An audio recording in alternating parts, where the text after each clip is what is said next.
আপোনালোকে যে উকা জোৰা বিচাৰি আছিল পিয়ৰ টছৰ এইয়া ফাইনালি আহি গল আমাৰ হাতত উকা জোৰা পিয়ৰ টছৰ চাব পাৰি বহুত ধুনিয়া কোৱালিটি বহুত ধুনিয়া জোৰা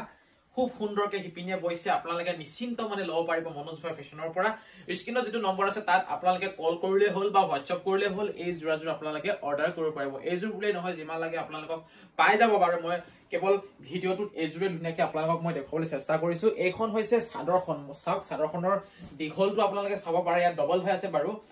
এয়া চাওক এখন আছে চাদৰখন এয়া চাব পাৰে ডাবল হৈ আছে এখন চাদৰখন হয় খুব ধুনিয়া কোৱালিটি অকমান যদি ওচৰৰ পৰা দেখাই দিয়া ভালকে সুন্দৰ বহুত ধুনিয়া কোৱালিটি বহুত সুন্দৰ জোৰা আৰু মেখেলাখনৰ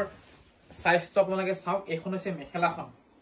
এয়া চাওক খুব ধুনিয়া মই যদি এনেকে লও মানে মোৰ বুকু পাইহি মেখেলাখন চাওক ধুনিয়া আৰু ব্লাউজৰ পিছটোৰ সাইজটো মই দেখাই দিছো আপোনালোকক এয়া হৈছে ব্লাউজ পিছৰ সাইজটো খুব ধুনিয়াকে আপোনালোকে হাফ চুটি ব্লাউজ হাত দীঘল ব্লাউজ ধুনিয়াকে সুন্দৰভাৱে নিশ্চিন্ত মানে চিলাব পাৰিব বেছি পলম নকৰিব এতিয়াই যাওক আৰু WhatsApp কৰক আৰু সুন্দৰভাৱে অৰ্ডাৰ কৰক অসমৰ বিভিন্ন প্ৰান্তত আমি ডেলিভাৰী দিও বা অসমৰ বাহিৰৰ পৰা আপোনালোকে অৰ্ডাৰ কৰিব পাৰিব যদি অসমৰ পৰা অৰ্ডাৰ কৰে তেতিয়ালে শিপিং চাৰ্জ ফ্ৰী থাকিব যাওক আৰু অৰ্ডাৰ কৰক খুব ধুনিয়া কিন্তু কোৱালিটি